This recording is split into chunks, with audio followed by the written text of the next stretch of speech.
We could have never gotten enough Satoshi Kon. Hence why it's all the more tragic that his catalog ended up being so small by the time of his passing. The man had many stories to tell with introspective ideas on humanity, identity, and society, and had managed to say so much with so little in a short period of time compared to his peers. We've covered his first 3 features on this channel, and so it's time for us to round it all up with his 4th and final feature, Paprika, released in 2006. Like his original debut, Perfect Blue, Kon based this on a novel. But differently from Perfect Blue, Kon was actually attached to the source material long before adapting it and was incredibly passionate about making it at some point in his career. Since he first finished Perfect Blue, he attempted to get it adapted and wasn't able to until around a decade later, which is ironic to see as the film he originally intended to follow up his debut ended up being the last work of his career. But in a way, that makes it more special to experience, as from the references to his inspirations to the mix of his stylistic variations of his previous works,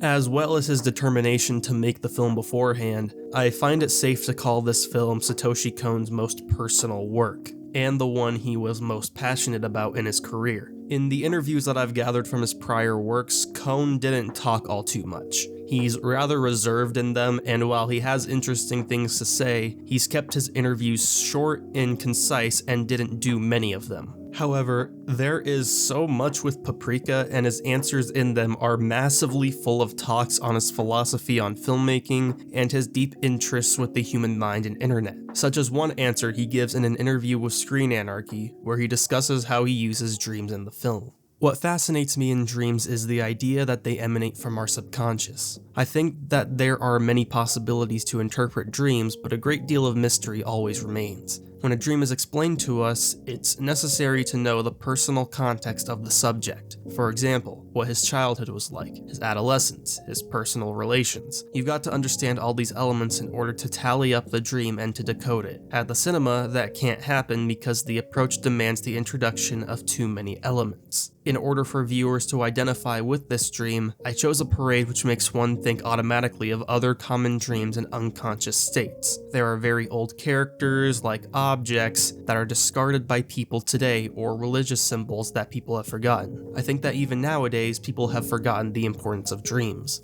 We see more commentary on humanity and connection in this film, just like his other works, through the concepts of dreams, cinema, and escapism. It shows how people bottle up guilt and grief to the point of trying to forget them and losing themselves. How we rely on escapist ideals in order to forget or avoid our problems and grievances rather than dealing with them head on, and how those actions could lead to consequences that only further hurt and bottle us up the more time passes. Kon presents these ideas by mixing together just about everything he's become accustomed to since he worked on his previous films. It includes many of the juxtaposing expositions through dreamlike worlds and the identity conflicts linked between trauma that Perfect Blue executed. It has the colorful and intoxicating transitional pieces between these worlds like in Millennium Actress, the cast size and developmental structure of Tokyo Godfathers, and so on and so forth. It also features a brilliant usage of body and psychological horror as well. Of all his works, you could easily say that this film is by and large the most Satoshi Kon project of his career. It's certainly his most ambitious. One that acts as a sort of commentary on his craft, his ideas, and his career up until this point. Even though he's rather reserved in talks of himself in interviews and public records, the art shows a lot of his personality here, arguably more than in any of his films beforehand, which makes sense when considering just how personal Kon took this project and how inspired he was to make the film when he first read the source material.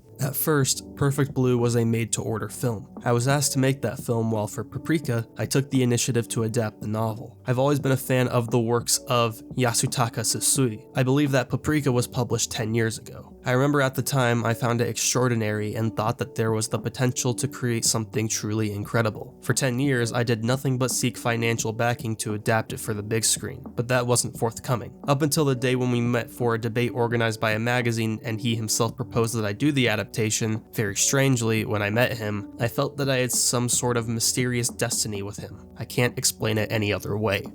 Another thing to mention that I had failed to bring up in my Perfect Blue video is Kon's fascination with the internet in his films. I never found a heavy need to discuss these things in prior videos, but here I find it the most necessary as it's the most prominent it's ever been, since the internet almost holds the same significance and role that dreams hold in the film as well, drawing connections between each other to the point where these realms are merged into being treated as the same thing, as we see through the transition from Konakawa's office to his dreamlike venture into the room Paprika sent to him. It's another form of escapism that people venture in order to detach from things that could be bugging them personally, something that Kon wanted to address closely and carefully with this film more than any of his others. To my way of thinking, the internet has two functions. First of all, as any other tool like television and the telephone, but in addition to this function, I think that the internet possesses similarities to dreams. For example, dreams take place at night. You enter into a very vast universe. The internet is the very same thing. Fanatics log on the internet at night.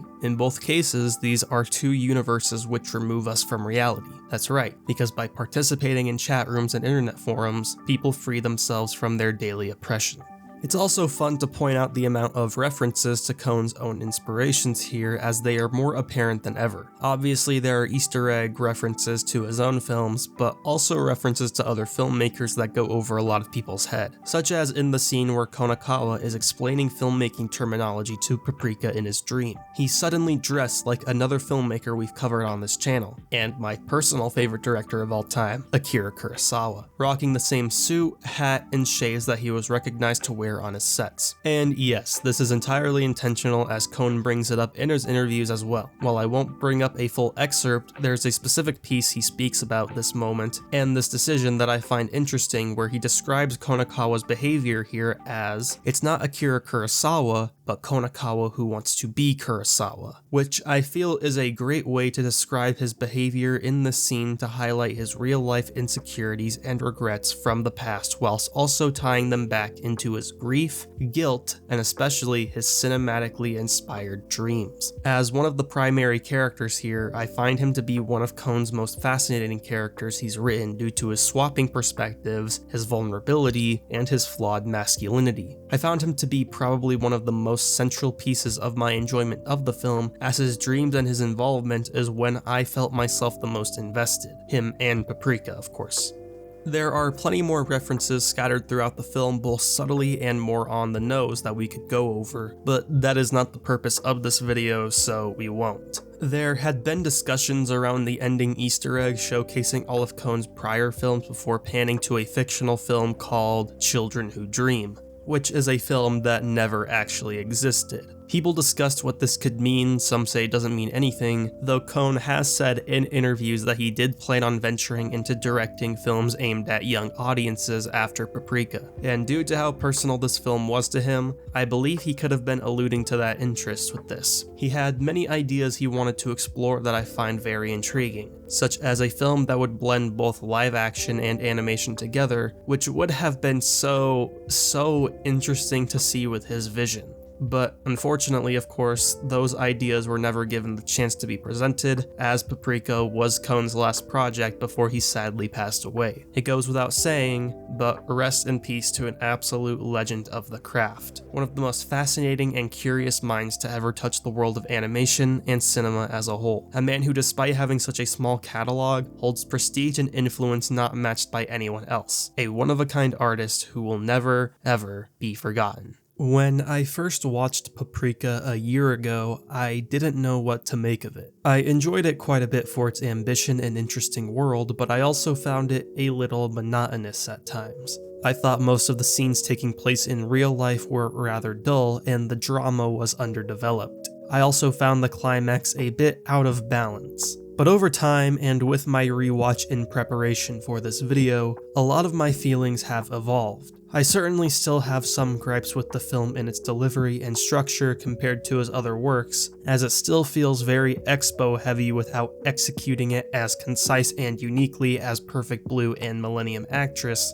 but I have grown to find so many things to appreciate with this film. especially after reading Kon's interviews and his intentions and personal connection with the material presented. Suddenly, I began to notice things I wouldn't have noticed before, and started to appreciate a lot of the littler things within the movie that elevated it more for me. The soundtrack is of course very intoxicating and addicting to listen to, especially the main theme, which is just amazing. And if I were to compare it to his other films, I believe Paprika is probably Kon's most philosophically challenging film. I think it begs the most questions as to the nature of humanity and the sacred nature of dreams, and how we abuse media to try and replicate dreams in order to escape from our daily lives. While the film is still very, very clearly imperfect, at least in terms of its structure and its drama, it's become probably the most interesting work of his to speak about. The one I can talk about for the longest time, as there is so much sprinkled in here from little to big things that it's hard not to discuss them.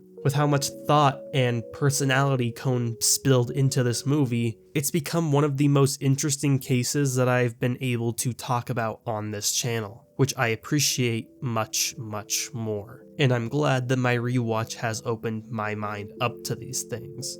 I want to thank you all for watching this video and for sticking around for the Satoshi Kon series. This has been one of my favorite ventures to embark on since I first started this channel, and I'm happy to have covered all of his films. I do plan on covering Paranoia Agent at some point, but since that is a series, it will take me a bit longer and won't happen anytime soon. We still have one more video to go, which is my ranking of his 4 films, which I urge you all to stay tuned for, as I think some of the choices and words I have to say will surprise and interest many of you. Satoshi Kon is a legend that needs no introduction or outro, but I do want to say that this man is easily one of the most unique storytellers to ever touch the big screen. As always, if you enjoyed the video, leave a like and share it with your friends. Subscribe to the channel as we are reaching closer and closer to 10,000 subscribers, and I believe it's possible for us to reach that goal by the end of the year. I appreciate you all for coming by. Go watch Paprika if you haven't, or watch Satoshi Kon's other movies if you haven't, and stay tuned for next week. As always, I'll see you all next time. Have a wonderful, wonderful day.